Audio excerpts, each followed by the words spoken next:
Merci de me recevoir. Je vous en prie. Avec, au nom de tous les musiciens de la Mafia. Et c'est un grand moment. Alors, on se lève pour applaudir ce monsieur, le monsieur qui arrive. Il nous vient de très loin. Monsieur Zephyr Richardson, comment allez-vous bien? Je vais très bien, et vous? Ah ben ça va, merci.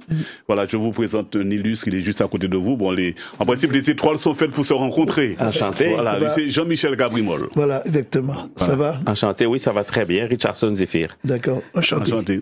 Il y a un Zephyr, il y a un Gabrimol. Voilà. Ouais. Samedi 6 mai, on est là pour un grand concert. C'est un concert pour nous assez majeur, parce que bon, la Mafia, on sait bien que c'est une histoire, 1980. Avec un orchestre qui a traversé les époques. On a traversé pendant des années en étant courageux, pertinent. Je pense qu'il y avait du talent aussi. Et puis l'amour du public. L'amour du public, des tubes qui font l'histoire. Avant ça, il y a eu une expérience quand même très très importante dans les Léopards de Saint-Pierre, grâce à Michel Timon, Max Rancé et tous les musiciens. Grâce ou à cause?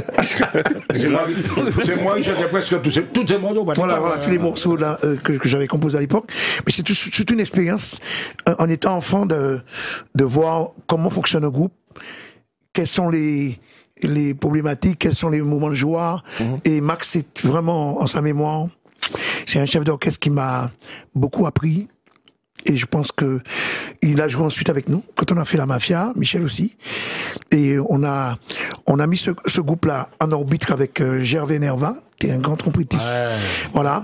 Justement, je vais te Mais poser entre temps, il a atterri, parce que si vous avez bien, en orbite, il a non, il est dans le ciel, Gervais. Voilà. Mais justement, j'allais te poser la question concernant la Mafia, parce que c'est la particularité, c'est cette section de cuivre. Alors, je vais rappeler les autres, pour mettre à l'aise, invitez-nous à comprendre le créole. Bon, d'accord. Ouais. Et qu'à comprendre le créole, donc, et qu'à comprendre et qu'à parler créole. Bon, très bien. Mais c'est la section de cuivre, je termine juste ma question. La section de cuivre dans la Mafia qui reste une marque de fabrique. Obligé, parce que c'est une sonorité où on a beaucoup travaillé pour ça, pour trouver le son, avec Gervais, et la façon d'arranger. Les arrangements sont au service. Alors, moi, obligé d'interrompre, parce que si on dit Gervais, n'oubliez de Yoplait. N'oubliez de dire Paradis glacé comme ça. Paradis glace. Donc c'était ça, c'est une sonorité latine, locale, 100% locale, avec une ouverture l'ouverture sur le monde. C'est-à-dire que ça peut être jazzy, ça peut être, mais c'est pertinent dans la composition.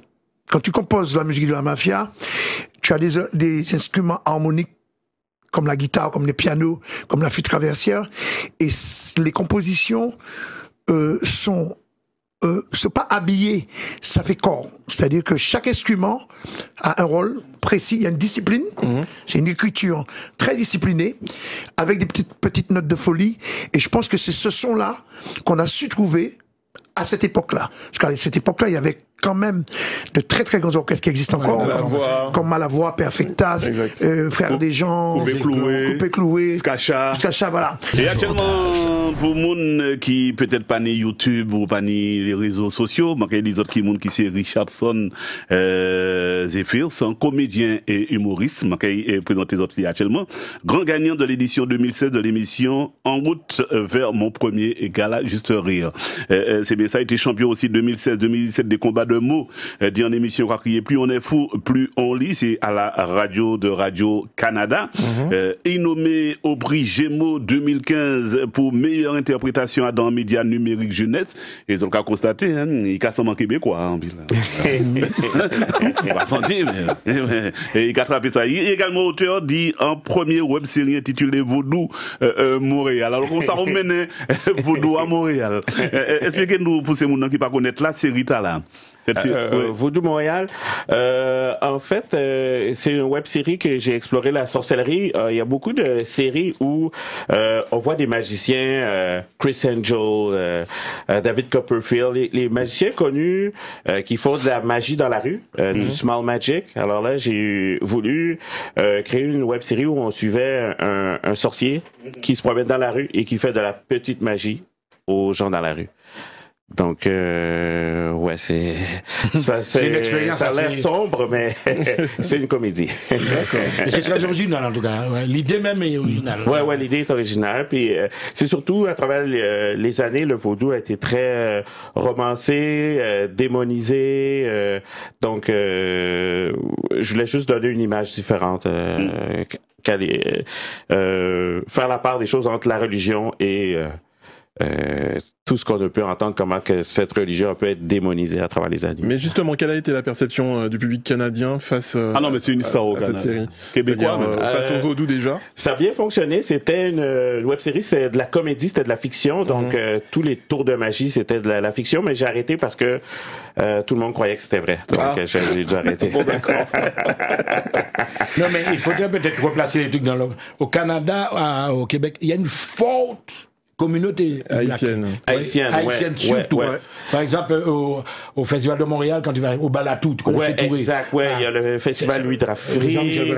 Très bien. Et je crois aussi Nuit d'Afrique. Nuit d'Afrique, exact. Ouais. Et si on retourne peut-être 50 ans en arrière, là, je veux pas inventer des années, mais il y a beaucoup, je crois, d'Haïtiens qui sont venus au Québec il y a plusieurs années pour donner des cours de français. Il manquait de professeurs à une certaine époque. Donc, c'est pour ça qu'en général, les Haïtiens ou la communauté africaine va être concentrée dans le centre-ville, au centre de Montréal, mais des fois, quand tu t'en vas dans des régions loin, éloignées de la province, où il y a beaucoup de neige, tu vas trouver des familles d'Haïtiens entourées de blancs.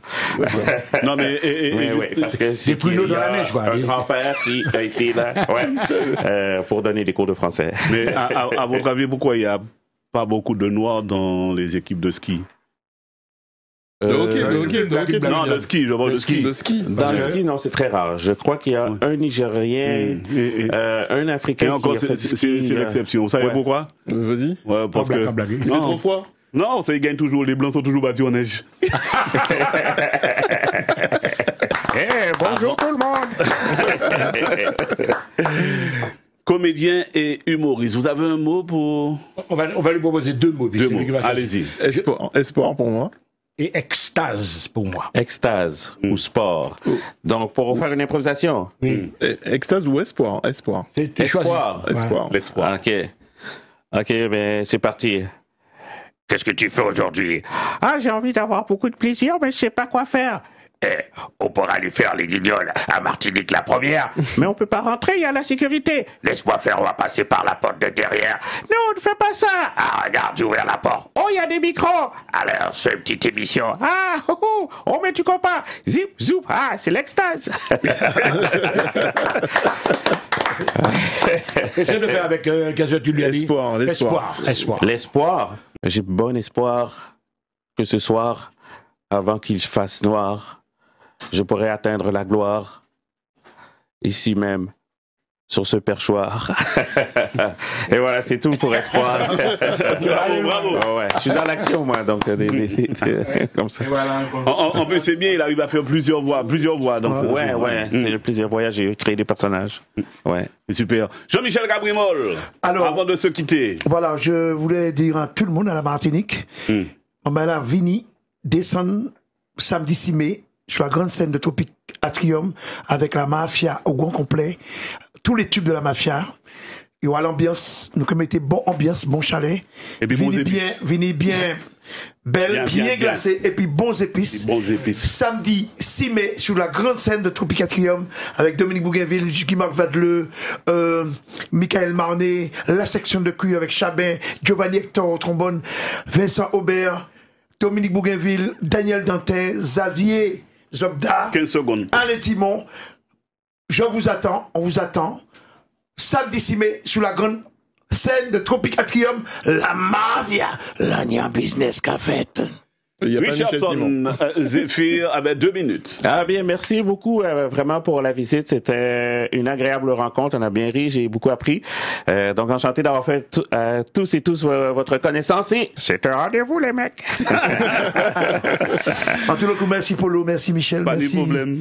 Merci beaucoup, Lionel. Mais cet accent-là, il y a moyen de le perdre ou bien? Non, ben je crois que ça va être compliqué. petit au Québec, quand on écoutait des films, les films étaient toujours traduits en France, et plus tard ils ont commencé à être traduits au Québec. C'est pour ça que quand un Québécois va en France, il fait pas comprendre, mais nous on comprend toujours les Français.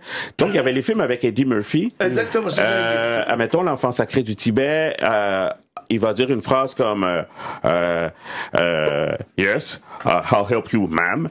Et la traduction en français, ça allait être « Ah, les petites nénettes, ah, la fumette! » Donc, on s'est toujours mis à parler... c'est qu'au Québec, chaque fois qu'il y avait un noir dans un film, les traductions avaient jamais de sens. Richard Pryor, avant les années 90, tous les noirs dans les films, là, Richard Pryor, Chris Tucker, Eddie Murphy, ils ont toutes des voix qui ont pas de sens. Tous les blacks, ils parlaient comme « Hey, Shrek, je suis ton ami Shrek! » Tous des voix de débiles. Jusqu'à temps qu'ils commencent à avoir des noirs qui fassent les vraies voix. J'étais sous toute nègre, j'étais sous les Antilles.